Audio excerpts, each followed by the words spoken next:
今日想同大家介紹下港鐵點樣運用智慧科技，為大家帶嚟更好嘅服務體驗。自己嘅行程想自己掌握，全面電子化嘅乘車資訊幫到你。除咗喺輕鐵同其他港鐵站嘅月台、車站閘口同轉車站通道都有下班車幾時到站嘅資訊，就連車站當眼位置都有唔同嘅電子顯示屏，發放各種乘客資訊，一眼睇晒，出行輕鬆方便又環保。唔知咩出口可以去到目的地 ？Tracy 就幫到手啦。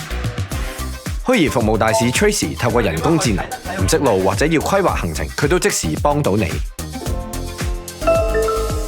旅途中遇到突發情況，唔知點好，掃一掃站內嘅出行碼，或者用 MTR Mobile 揾替代路線，出行就更加放心。港鐵為你提供全面電子化資訊服務，幾時搭、點樣搭，更容易掌握。